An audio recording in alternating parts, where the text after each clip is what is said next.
Il est 19h13, on est en direct sur BFM TV. Et comme on est en direct, je vais vous expliquer un petit peu ce qui se passe. Je suis accompagnée de deux messieurs ce soir, notre éditorialiste politique Olivier Mazerolle, Bernard Sananès, bonsoir. Vous êtes président de l'Institut de sondage CSA. Et en fait, il y a eu une petite inversion dans le programme. Roland Dumas, l'invité de la première partie. Mais il est là, on vient de le croiser. Exactement, Olivier, ancien ministre des Affaires étrangères, viendra vous succéder dans quelques instants. Salon de l'agriculture oblige, il y a du monde sur le périph', entre autres.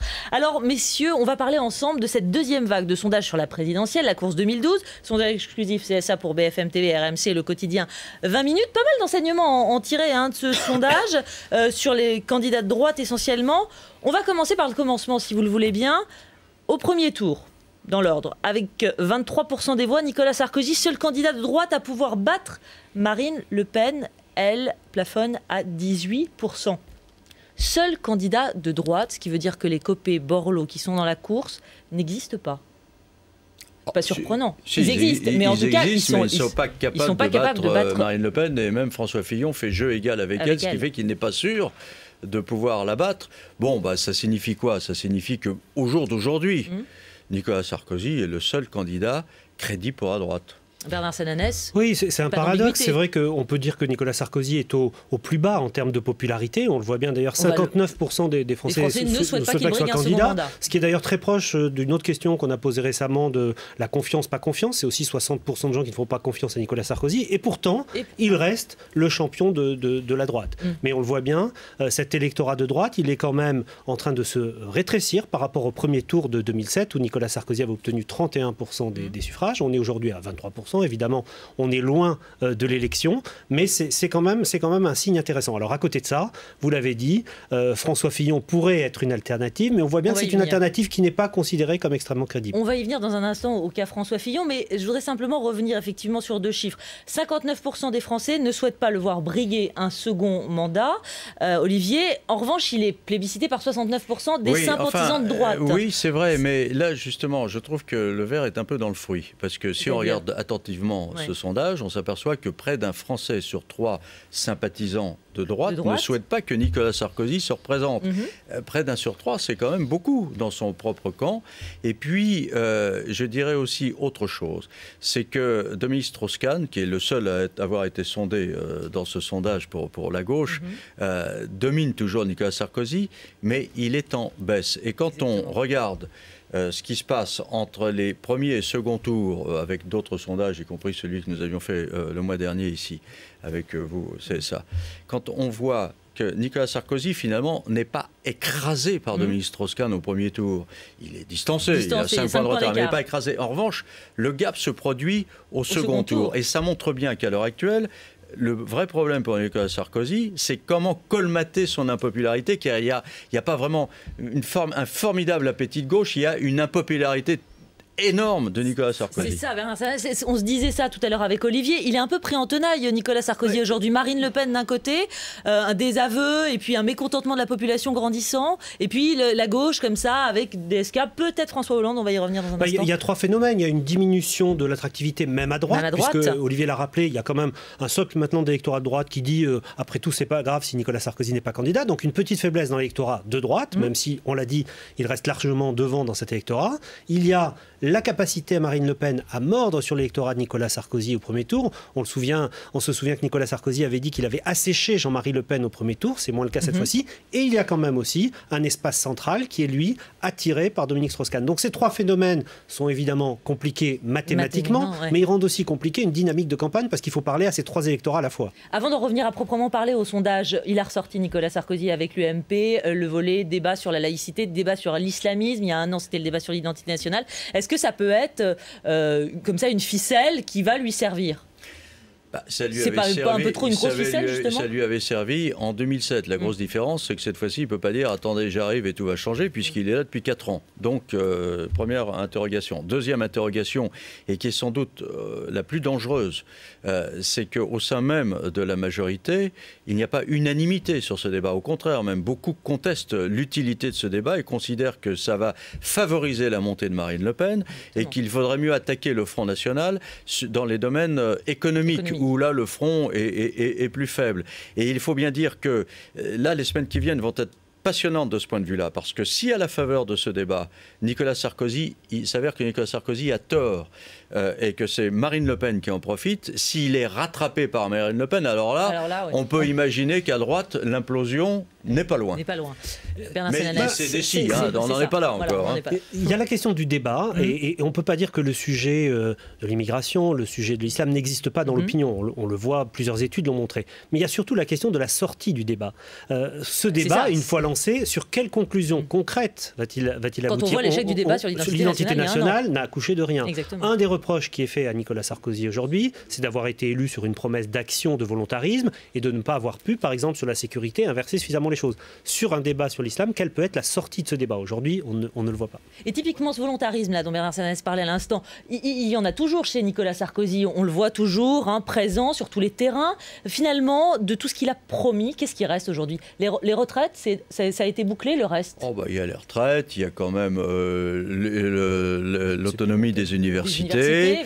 Il y a eu quand même, qu'on le veuille ou non, quelque chose sur le service minimum. Ça ne se passe plus vraiment de la même manière. Alors, il y a toujours ceux qui vont dire oui, mais le verre est à moitié plein, donc il n'a pas fait suffisamment. Alors, il y a à droite, il y a beaucoup de gens même qui lui reprochent de ne pas avoir serré la vis suffisamment. Bon, en même temps, s'il l'avait serré davantage, je ne sais pas où il en serait dans les sondages. C'est très compliqué cette histoire. Non, il reste des choses. On ne peut pas dire que Nicolas Sarkozy n'a rien fait pendant 4 ans. Mais ce qui est vrai, c'est qu'il y a un décalage entre l'image qu'il voulait offrir de lui avant qu'il ne soit élu et l'image qu'il a offert de lui au début de son quinquennat et qu'il continue à traîner et qu'il ne parvient pas à surmonter. Alors on va écouter, si vous le voulez bien, juste une petite réaction de Marine Le Pen. On l'a interrogée tout à l'heure sur ses sondages, sur le fait qu'elle soit à 18% en face de Nicolas Sarkozy. Écoutez sa réaction. J'ai le sentiment, selon les sondages, que M. Strauss-Kahn est en train de gagner la primaire ultralibérale. Eh bien, si c'est le cas, c'est avec plaisir que je combattrai politiquement contre Dominique Strauss-Kahn au second tour. Mais je crois que nous avons toutes les chances de pouvoir accéder à ce second tour. Et les Français ont raison de se donner cette chance-là aussi. De plus en plus confortée, Marine Le Pen. On voit bien en tout cas que sa stratégie est de renvoyer dos à dos, comme son père pour le coup l'avait fait, les deux candidats, Strauss-Kahn et Sarkozy. D'ailleurs, dans d'autres études qu'on a fait, on voit bien qu'aujourd'hui, les gens ne marquent pas forcément de différence idéologique. Mais bien sûr, parce que Dominique Strauss-Kahn, s'il doit se décider, n'est pas encore en campagne. Mais ce qui est très frappant, c'est que les intentions de vote pour Marine Le Pen à 14 mois d'une élection sont beaucoup plus fortes qu'on ne l'a jamais enregistré pour un candidat du Front National. Et ça, effectivement, c'est un indicateur qu'on ne peut pas ne pas regarder. Et surtout, il n'y a pas avec Marine Le Pen l'effet repoussoir qu'il pouvait y avoir avec son père. Elle n'utilise pas des termes sulfureux comme son père. Et par conséquent, si les thèses sont souvent les mêmes, elles sont présentées de manière beaucoup plus acceptable. Il y a notamment un enjeu sur l'éventuelle progression encore de Marine Le Pen qui tourne autour des classes moyennes. On le voit d'ores et déjà, Marine Le Pen fait de très gros scores chez les inactifs, chez les chômeurs, chez les ouvriers. Mais les classes moyennes sont encore plus hésitantes, plus éclatées.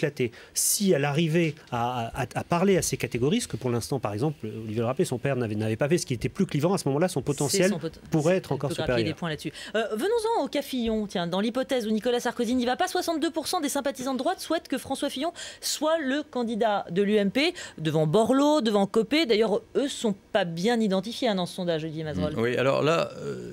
si jamais on devait en arriver là, exactement, ça veut dire que Nicolas Sarkozy est complètement rétamé, qu'il n'est plus du tout dans le coup. Eh bien, je pense sincèrement que la droite explose. Et que François Fillon, aujourd'hui, est sans doute très bien vu. Pas bien en présidentielle, mais d'abord, Jean-François Copé ne fera rien pour installer François Fillon comme un concurrent potentiel pour 2017, etc. Jean-Louis Borloo le déteste, a un compte personnel à régler avec lui, donc il ne fera rien pour l'aider. Alors, il y aura les députés qui viendront l'aider, parce qu'ils se diront quand même, il faut que notre candidat fasse un bon score, parce que sinon, nous, on va se faire avoir aux législatives qui vont suivre. Mais enfin, on voit bien qu'à ce moment-là, il sera le chef d'une armée en déroute. C'est-à-dire, bon, ça n'ira pas du tout. D'accord. Ce qui est intéressant, Bernard Sananès, si vous voulez bien, toujours sur François Fillon, c'est que il fait jeu égal à 18% avec Marine Le Pen. Et là, ça devient problématique. Bien sûr, parce que le Premier ministre est Premier ministre et qu'il y a un enjeu de crédibilité de sa candidature qui explique en grande partie cela. Après, on voit bien François Fillon fait plus dans un électorat plus traditionnel de la droite, notamment les retraités, également en province. Mais la seule bonne nouvelle dans cette étude et dans d'autres pour l'Élysée et pour Nicolas Sarkozy, c'est le 69% de l'électorat de droite qui souhaite sa candidature. Pourquoi ? Parce que ça peut mettre un terme à quelques rumeurs, Olivier Mazerolle pourrait en parler, des supputations, d'un appel des 43, de gens disant Nicolas Sarkozy est tellement bas dans les sondages qu'on pourrait appeler à une autre candidature. Là, on voit bien que même impopulaire, Nicolas Sarkozy reste le champion de la droite. On a vu, vous avez certainement vu, la une du Point du jour, on va la montrer à l'écran. François Hollande, qui est en couverture, on va le voir dans un instant, en hausse quand même dans les sondages. François Hollande, candidat possible, candidat crédible de plus en plus de la gauche, Olivier Mazerolle. Ah bah oui. Il fait peur à droite. Vous savez, je fais partie de ceux, mais j'ai peut-être tort, qui pensent que Dominique Strauss-Kahn, finalement, n'ira pas. Parce qu'il y a effectivement ce problème des primaires qui ne lui plaisent pas du tout. Il n'a aucune envie de se livrer à cette bataille de tranchées. Et donc, je crois en tout cas qu'il a évidemment, il a envie de devenir président de la République. Il est intéressé par le poste. Il a toutes les capacités pour le tenir. Ça, il n'y a aucun problème. Simplement, cet obstacle-là, il ne l'a pas surmonté. Et François Hollande, lui, est prêt. Comme Martine Aubry est probablement assez prête aussi à se lancer dans la bagarre. Donc François Hollande, c'est certainement d'abord le premier handicap pour Dominique Strauss-Kahn, ensuite peut-être pour Nicolas Sarkozy. Oui, c'est ce qu'a dit Jean-Pierre Raffarin dans la semaine. Il a dit effectivement que c'était peut-être le plus dangereux et certains disent qu'il est même le mieux préparé, notamment sur les dossiers fiscaux ou économiques. C'est le mot de la fin, messieurs, on est obligé de s'arrêter là. Bernard Leu, alors un mot sur François Hollande, d'un mot. Un mot sur François Hollande, il est en progression dans toutes les études, mais il fait un pari. Vous savez, la primaire est ouverte aux sympathisants socialistes. François Hollande fait un pari qu'il n'y aura pas plusieurs millions de votants, alors que d'autres pensent qu'il y aura plusieurs millions de votants et que donc ça favoriserait Dominique Strauss-Kahn dans un électorat plus central. Il pense que s'il y a 800 000, 1 million de votants, ça favorisera le candidat qui est le plus proche du parti, de l'intimité du Parti socialiste, et donc François Hollande. Alors on verra ça dans quelques semaines, on verra ça avec le prochain sondage CSA, BFM TV, RMC. Merci messieurs d'avoir mené ce débat. On est avec Bernard Senanès, Olivier Mazerolle, éditorialiste pour BFM TV. Merci à vous. Dans un instant, Roland Dumas sera sur ce plateau, on vous l'avait promis, ancien ministre des Affaires étrangères.